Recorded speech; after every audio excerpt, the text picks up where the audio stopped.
So, what if you could actually become a millionaire by 2026? Yeah, I know. It sounds like a pretty wild claim, but according to entrepreneur Mark Tilbury, it's totally possible if you have the right blueprint. Today, we're going to break down his super focused, actionable strategy. And just to be clear, this has nothing to do with luck or lottery tickets. This is all about a clear path to financial freedom. All right, let's just dive right in with a really direct question for you. What do you think is the single biggest thing separating you right now from where you want to be financially? Seriously, just take a second and think about that. Because figuring out what that gap is, well, that's the absolute first step on this whole journey. You know that space you just thought of? It actually has a name. It's called the performance gap. It's just the distance between your current reality and that big financial goal you have. And according to Tilbury, this is what separates everyone.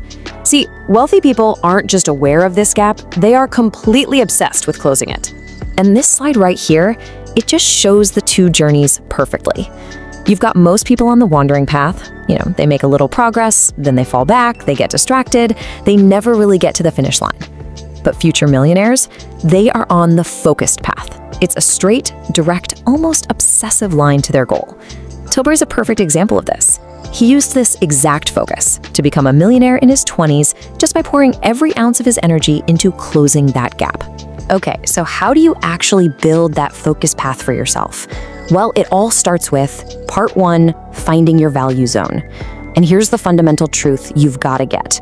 All wealth, every single penny, comes from providing value to someone else. The bigger the problem you solve for people, the more money you're going to make. It's that simple. The whole process kicks off with a really simple Venn diagram.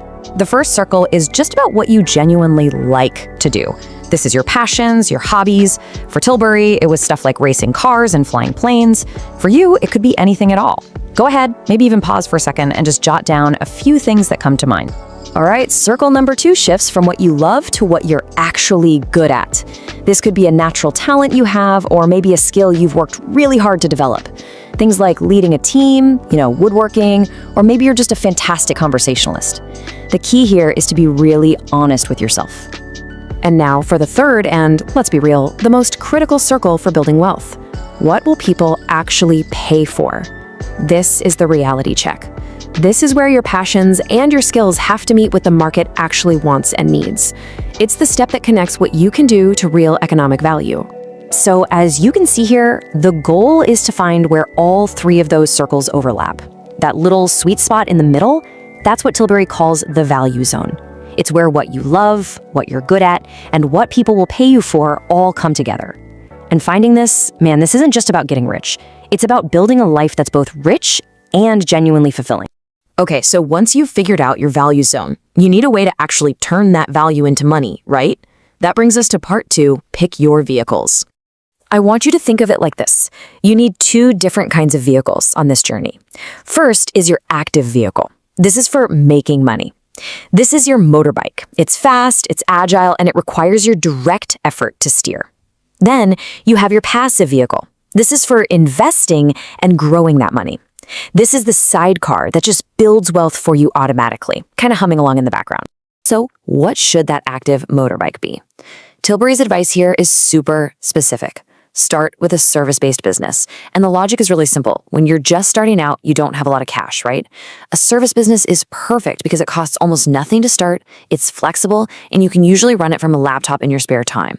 It is the absolute fastest way to start bringing in real income. Now for your sidecar, the passive vehicle. The recommendation here is so simple but so powerful. An S&P 500 index fund.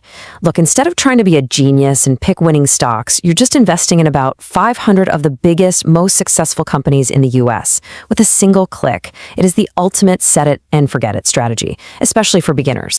And hey, if you're doubting the power of that little sidecar, just look at this number. Based on historical stock market averages, investing just £5, that's about $6, every single day into an S&P 500 fund could grow to over £1 million in 25 years. No, that is not a typo. That is the absolutely mind-blowing power of compound interest. And that leads us perfectly into part 3, focus your resources. You know, there's this huge myth out there that you need like 7 streams of income to get rich. Let me tell you, that is terrible advice when you're just starting out. This chart right here, this is a reality check from most of us. We all have three resources that are finite: our time, our money, and our energy. And just look at how we normally divide them up. A little bit for work, a tiny slice for that side hustle, big chunks for social life, hobbies, Netflix. You're being pulled in a dozen different directions, which means you're not really making any real progress in any of them. But now, look at this. Look at the transformation. This is what happens when you decide to get truly obsessed with closing that performance gap. You just eliminate the non-essential stuff, and suddenly all that scattered energy, a whopping 60% of your resources, is now laser-focused on your main goal. This isn't about having perfect work-life balance forever. It's about a short, intense sprint to build some serious momentum. You know, this whole idea of focus really boils down to this killer quote from the philosopher Jim Rohn. He said, "If you really want to do something, you'll find a way. If you don't, you'll find an excuse." And honestly, that distinction, it changes everything. So let's move on to the final piece of this puzzle, part 4, overcome and compound. This is all about getting your mindset right. Look, everybody has obstacles. Mark Telbury, for instance, was dyslexic, and his teachers told him he'd never amount to anything. That's a very real obstacle. But the key is to never let an obstacle harden into an excuse. As you can see here, an obstacle is just a challenge you can find a way to overcome. An excuse? Well, an excuse is what that obstacle becomes when you decide to give up on it. It becomes a permanent wall blocking your path. So, the next time you hit a wall, I want you to use this 4-step framework. First, just acknowledge it. Don't pretend it's not there.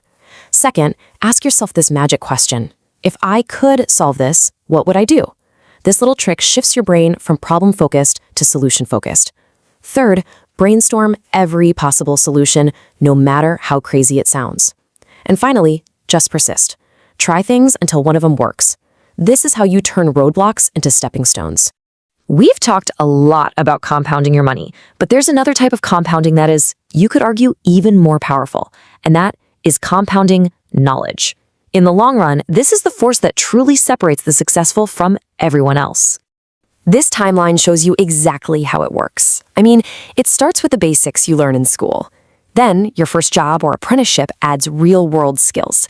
As you get more experience, you start to see patterns that were totally invisible to you before.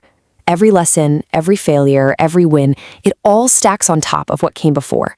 This is how you build real wisdom, and that becomes a superpower that makes every single decision you make in the future just that little bit better.